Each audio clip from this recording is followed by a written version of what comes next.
y vamos a tratar el tema de ah, psiquiatría de enlace, ¿ya? Hemos elegido un tema que es sumamente frecuente en psiquiatría de enlace. Ustedes lo van a ver con bastante frecuencia, ¿ya? Y lo van a tener que tratar con bastante frecuencia porque es bastante prevalente, ¿no? Y es la obesidad en enfermedades psiquiátricas, ¿no? Que es el tema que nos va a ocupar el día de hoy, ¿ya? ¿Bien? Esto es bien importante que sepan, la obesidad, como ustedes saben, tiene un alcance global y un crecimiento realmente alarmante, ¿no? En todos los países del mundo. Según la OMS, más de 1.000 millones de personas en todo el mundo padecen obesidad. Estamos hablando del 13% de la población mundial. 650 millones son adultos, 340 millones adolescentes y 39 millones niños. O sea, la prevalencia está abordando todas las edades y va siempre en crecimiento, ¿no? De hecho, desde 1975 la prevalencia de obesidad se ha triplicado en el mundo, ¿no?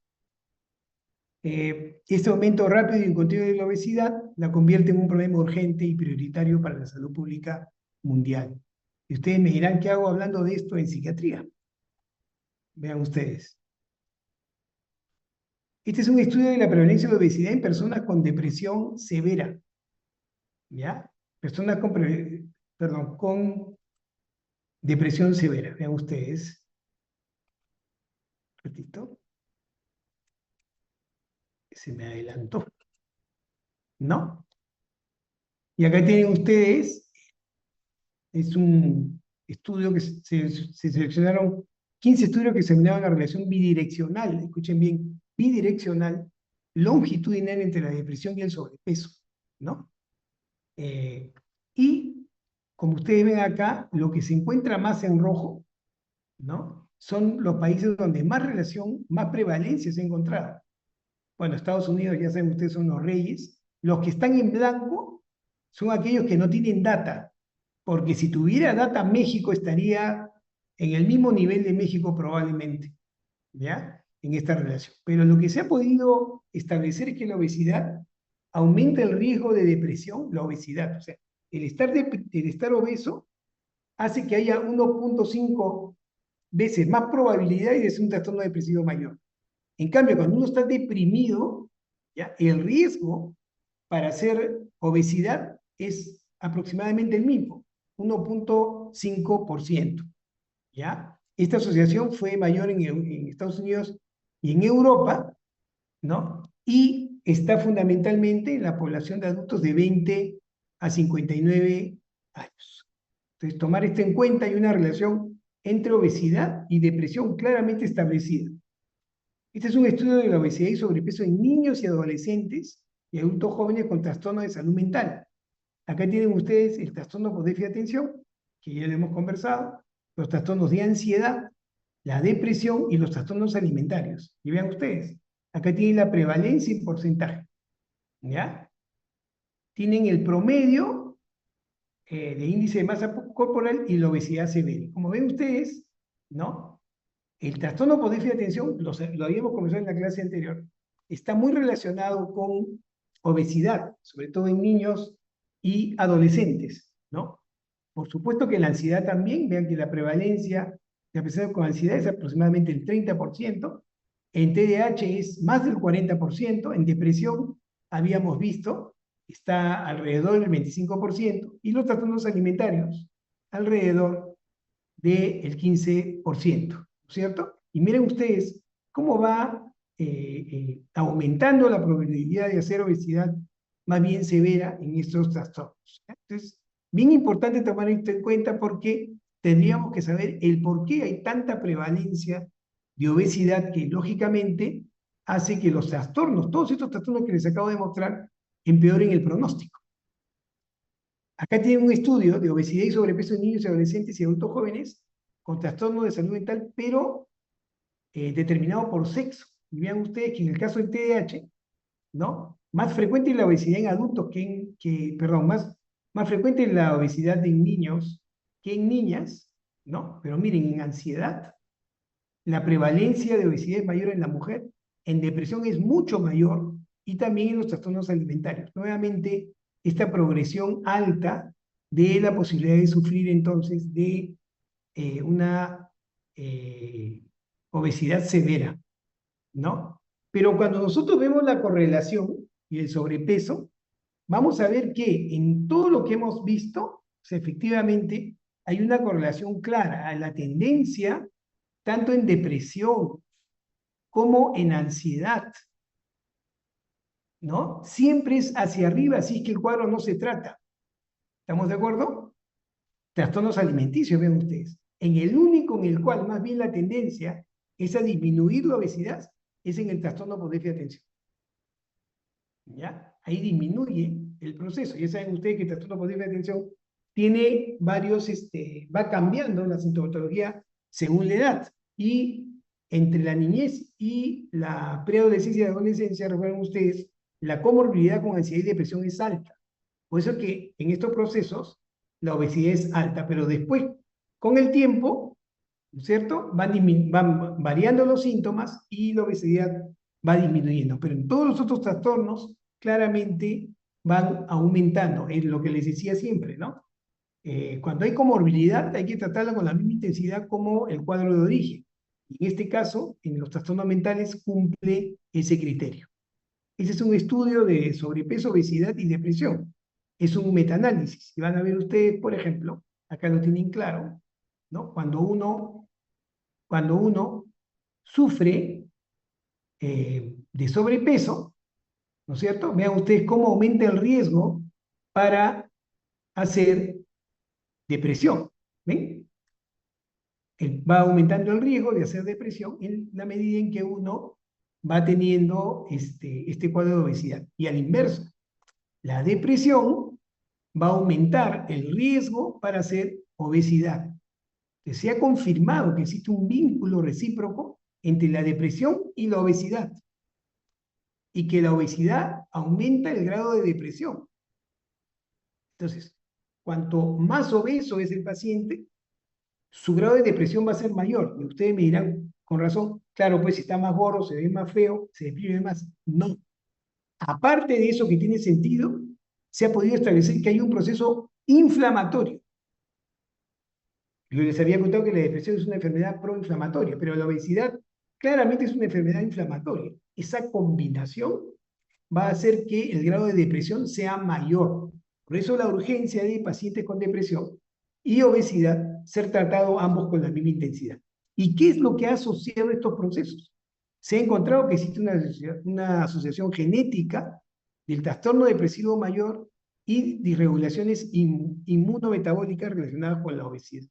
Y se ha podido encontrar que en los pacientes con depresión hay una mayor correlación con cambios, con alteraciones genéticas, sobre todo de polimorfismos, de mensajes genéticos a través de enzimas o de procesos que están relacionados con la regulación del apetito y con la regulación de la grasa corporal y el peso, que están claramente asociados, ¿no?, con la depresión. Hay un aumento del apetito y una alteración del metabolismo y, por supuesto, del peso, ¿no es cierto? Y se ha podido establecer que efectivamente hay alto riesgo poligénico para obesidad en pacientes con depresión, sobre todo en la alteración del índice de masa corporal, que es mayor, hay un aumento importante de la proteína C reactiva, que muestra la inflamación que les acabo de demostrar, que les acabo de señalar.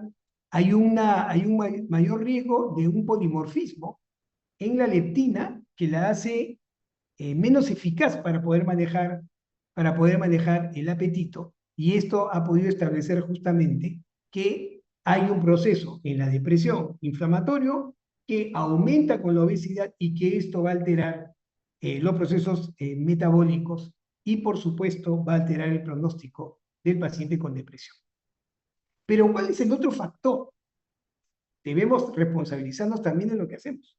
Y en psiquiatría, ¿no es cierto?, hay fármacos que claramente están asociados con el aumento de peso, ¿no es cierto? Y el grupo más importante de ellos son los antipsicóticos, ¿no? Este es un estudio que muestra el riesgo de obesidad con el uso de antipsicóticos. Y ven ustedes, miren, acá está el que más riesgo de producir obesidad tiene es la olanzapina.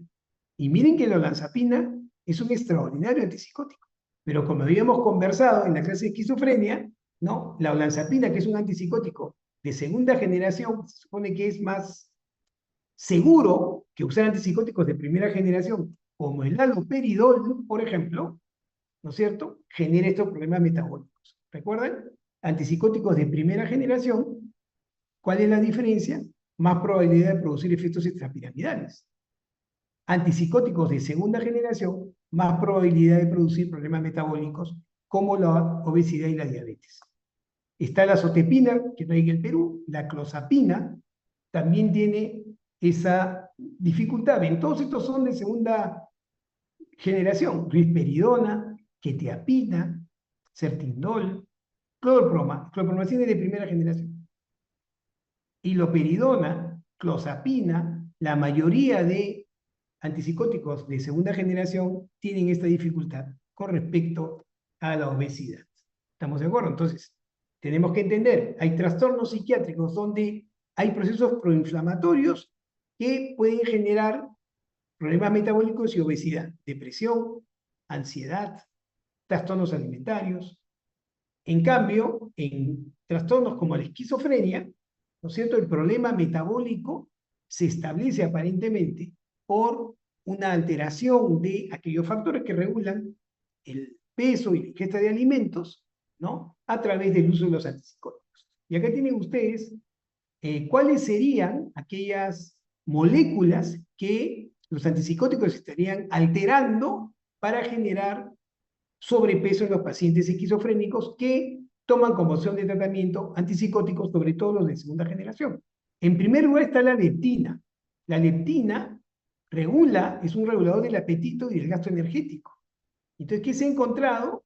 Que al usar antipsicóticos se presenta con más frecuencia polimorfismos del gen que regula la leptina que hacen que tenga una menor sensibilidad. Por lo tanto, tenemos como consecuencia aumento del apetito, aumento del índice de masa corporal. Y esta relación es de moderada a alta. Lo mismo con los receptores de leptina, el mismo fenómeno. Hay otros procesos como fármacos que se encargan fundamentalmente de la regulación del índice de la masa corporal, perdón, de genes que se encargan de la regulación del índice de masa corporal, que también van a alterar su proceso expresando, como les digo, polimorfismos no adecuados y teniendo como consecuencia aumento del apetito y disminución del gasto energético, y una relación sumamente alta con los antipsicóticos. Y por último, la grelina. La grelina es un estimulante del apetito. Y vean ustedes, cuando se usan antipsicóticos, el polimorfismo que va a sintetizar la molécula va a generar una alteración que más bien aumenta su sensibilidad. Entonces el paciente que toma antipsicóticos como la lazapina o clozapina va a tener mucho más apetito. Más apetito va a disminuir su metabolismo.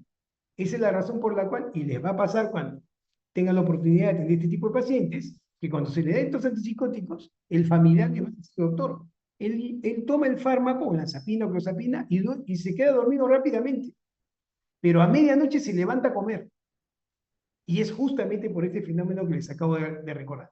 Recuerden, ustedes ya lo saben, la leptina es un inhibidor del apetito y la grelina es un estimulante del apetito.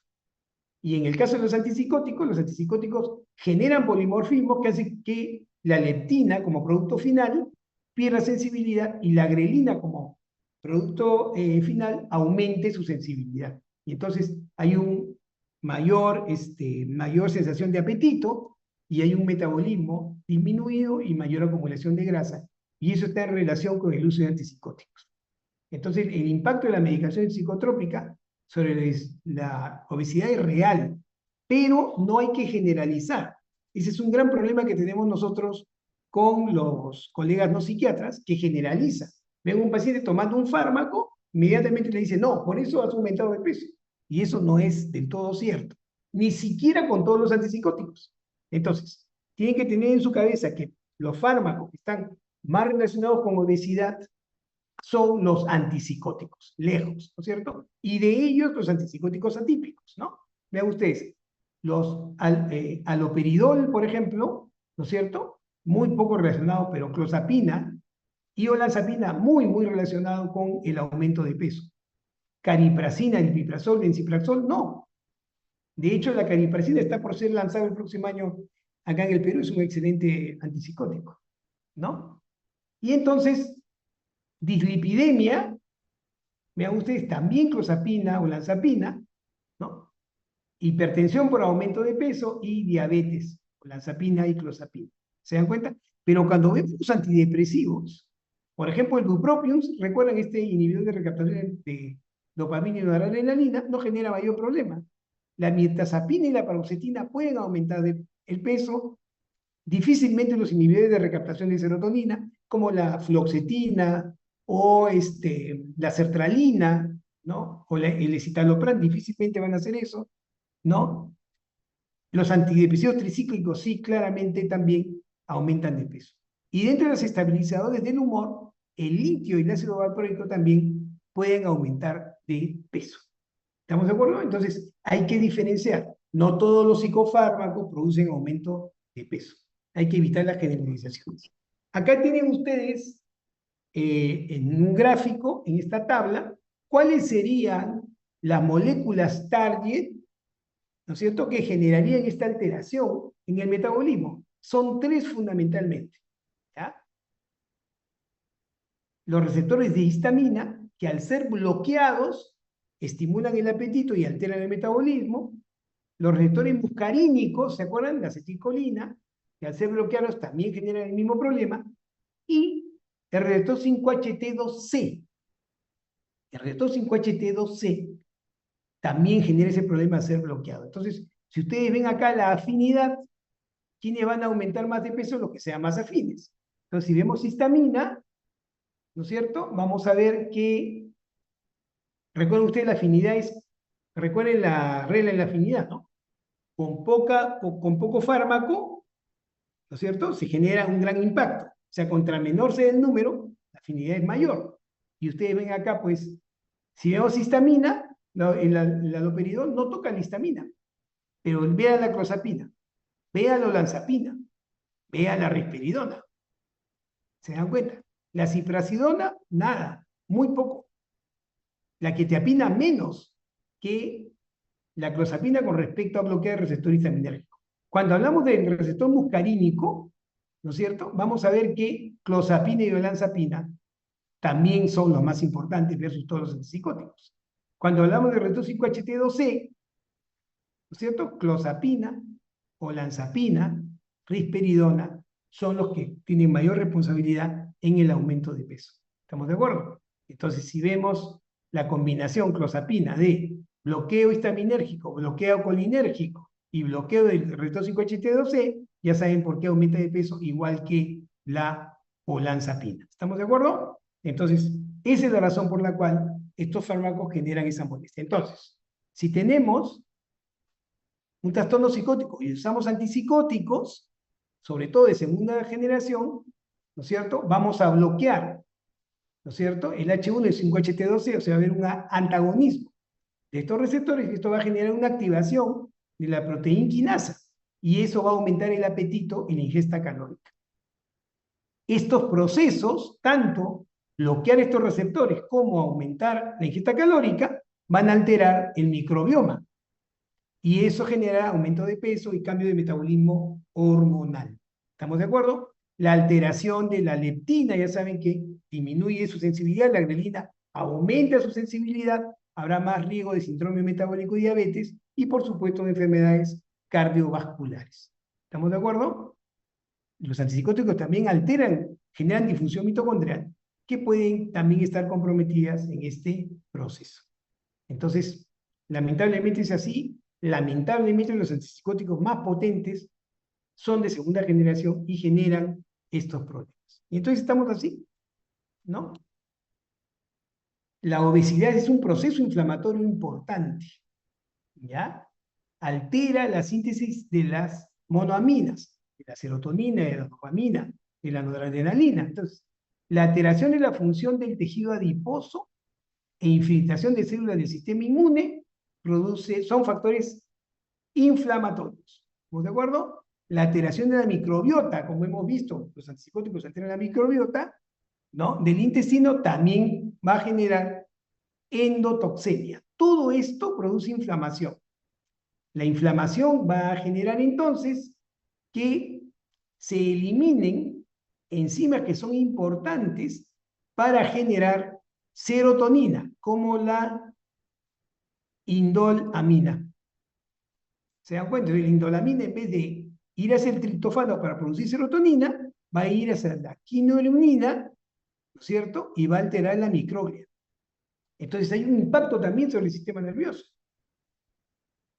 ¿Se dan cuenta? Entonces, esto es lo que tenemos que tomar en cuenta. Si nosotros lo vemos claramente acá, entendemos que ante los procesos inflamatorios, ¿no es cierto?, va a haber una estimulación de factores proinflamatorios, ¿no es cierto?, que pueden atravesar la barrera hematoencefálica y como consecuencia producir también inflamación en el sistema nervioso, produciendo lo que les acabo de decir, ¿no?, que la vía de ir hacia producir serotonina más bien se vaya a producir en endotoxicidad.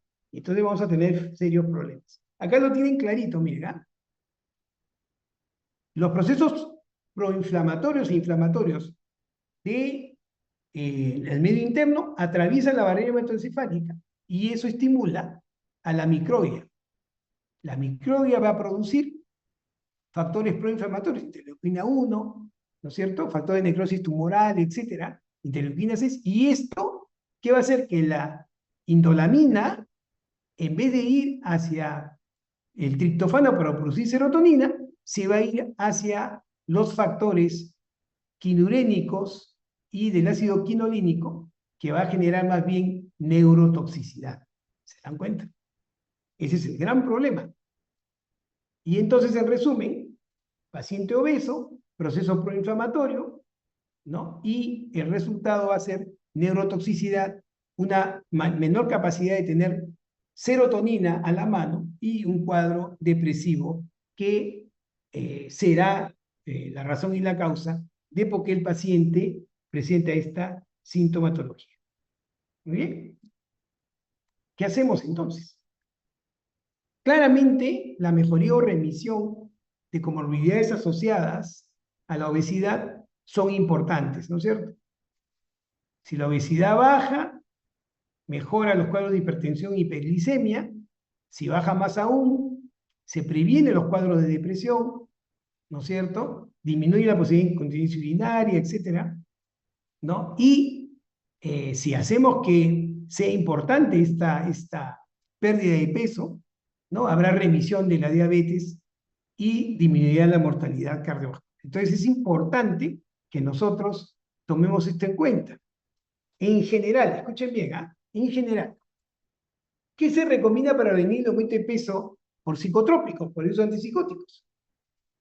Primero, tenemos la obligación de que si nuestros pacientes toman antipsicóticos, sean esquizofrénicos o pacientes con trastorno bipolar o antipsicóticos, muchas veces se usan como coadyuvantes para sacar al paciente de la depresión, ¿no es cierto?, el paciente sea monitorizado metabólicamente. De todas maneras, hay que recomendarle al paciente que mejore su estilo de vida y hay que atender las comorbilidades, si es que el paciente ya viene con un trastorno alimentario. Entonces, la idea sería usar lo menos posible psicofármacos que aumenten de peso, aunque a veces, como les digo, es inevitable. Es inevitable. ¿Ya? Entonces, hay un fármaco que nosotros usamos en psiquiatría que es muy eficaz para evitar el aumento de peso en pacientes que irremediablemente van a usar antipsicóticos de segunda generación que aumentan de peso, y es el uso de la metformina. Es lo más indicado para pacientes que van a iniciar antipsicóticos y están aumentando de peso. La metformina. Ustedes indicarán metformina en el momento que el paciente tiene una mayor ingesta, ¿no es cierto? Y esto va a ayudar a que el paciente vaya a subir de peso. Luego hay otras alternativas, pero ya están más en el campo de la endocrinología. Pero ustedes, atendiendo a pacientes con esquizofrenia y esta posibilidad, pueden hacer uso de la metformina como una posibilidad importante para evitar que el paciente aumente de peso, ¿cierto? Entonces, tener en cuenta los factores de estrés que podrían estar alterando la cantidad y calidad de la ingesta de alimentos. Es de suma importancia tratar las comorbilidades, la ansiedad y la depresión. Ya hemos visto, si hay ansiedad y depresión, la obesidad tiene mal pronóstico. Si hay obesidad, la depresión y la ansiedad tienen mal pronóstico. Entonces hay que tratarlos de todas maneras, ¿ya? Hay que tener en cuenta el uso prescrito de otros fármacos para diferenciar condiciones y explorar la posibilidad de uso de sustancias y alcoholismo. La terapia será muy, muy importante. Entonces, modificamos el estilo de vida, tiene que haber una terapia conductual. Hay fármacos, como le digo, que se pueden usar, pero hay que tener mucho cuidado con nuestros pacientes. Hay fármacos que no vamos a poder usar en pacientes esquizofrénicos o bipolares con obesidad. ¿Estamos de acuerdo? Entonces hay que tener esto en cuenta, ¿ya? Estos son los fármacos que se usan, que hoy se usan como farmacoterapia para problemas de obesidad, ¿no? Y los vamos a ver uno por uno, de manera gráfica, para que ustedes tengan una idea más clara de lo que les quiero decir. Como les digo, tratamiento farmacológico para evitar el aumento de peso, relacionado con psicotrópicos, metformina. Es la más estudiada, es la más recomendada, es de primera línea, y es importante para evitar el aumento de peso. Una vez que el paciente está con peso alto, ya es más complejo, ¿ya? De ahí se pueden usar agonistas del GLP, pero como les digo, eso ya es más del campo del endocrinólogo, ¿cierto? Entonces, miren ustedes, esta es una visión panorámica de los fármacos recomendados para adultos con obesidad no diabéticos, ¿ya? Vean ustedes. Primero, tienen ustedes medicamentos intragastrointestinales, es decir, aquellos que van a bloquear la absorción y digestión de más del 30% de la grasa, ¿no es cierto? Hay un déficit calórico, no afecta el apetito, los efectos adversos pueden incluir, bueno, manchado fecal. ¿Recuerdan ustedes el Orlistat? No sé si lo recuerdan, pero en algún momento se puso de moda porque evitaba la absorción de la grasa, pero habían accidentes después que manchaban el pantalón y la ropa interior. Lo otro es la celulosa oral, ¿no es cierto? Que tiene como objetivo expandir la llenura, expandir el estómago para que genere llenura y de esta forma baje entonces la sensación de aumento del apetito, ¿no es cierto? Entonces, es importante, esta es una alternativa que se puede utilizar para evitar la absorción de grasas. La otra posibilidad, ¿no es cierto?, es los medicamentos de acción central, ¿no? Pero acá tenemos problemas, muchachos. No podemos usar fentarmina, por ejemplo, que es buenísimo para bajar de peso, porque primariamente aumenta la noradrenalina. Y eso puede producir psicosis en los pacientes con esquizofrenia. O pueden generar procesos de manía en pacientes con trastornos bipolares. ¿Estamos de acuerdo? Entonces, no, en realidad no se puede usar ni combinado con topiramato. ¿Estamos de acuerdo? Tampoco se puede usar naltrexona con bupropión, porque el bupropión, acuérdense ustedes, es un antidepresivo. En el caso del paciente bipolar puede hacerlo viral inclusive. En el caso del paciente psicótico, recuerden que el bupropión hace lo contrario de lo que hace el antipsicótico. El antipsicótico disminuye la producción de dopamina y el bupropión aumenta la producción de dopamina. Pero sí lo pueden usar en pacientes con obesidad y depresión, por ejemplo, ¿no? Puede funcionar muy bien, ¿no? Lo mismo que la fentarmina o la fentarmina combinada con topiramato. Tienen ustedes esa alternativa, pero no en esquizofrenia, no en trastorno bipolar, ¿cierto? Bueno, ya hablamos de la fentermina, perdón un ratito. Y por último tenemos los medicamentos basados en hormonas estimuladas por nutrientes, ¿no? La liraglutida, bueno, ya han visto ustedes, se acaba de lanzar el Bonjaro en el Perú, ¿no? Que es una versión más avanzada, entre comillas, que los Ozempic, ¿no? Que tiene como mecanismo de acción agonizar el receptor GLP, se puede usar, ¿no? en algunos pacientes puede generar un poquito de ansiedad, pero ha mostrado tener eficacia en pacientes con diagnósticos como depresión o ansiedad. Entonces, perdón, depresión o ansiedad o también en pacientes con esquizofrenia o con trastorno bipolar hay que hacerlo con cuidado, ¿no? Y siempre ver los procesos metabólicos y los procesos inflamatorios. Puede ser una posibilidad, pero esto ya está dentro del campo del endocrinólogo, ¿no? Más que de ustedes sí que van a atender en atención primaria. Conclusiones entonces, no hay conclusiones, perdón. Muchas gracias por su atención y voy a estar pendiente entonces de sus preguntas.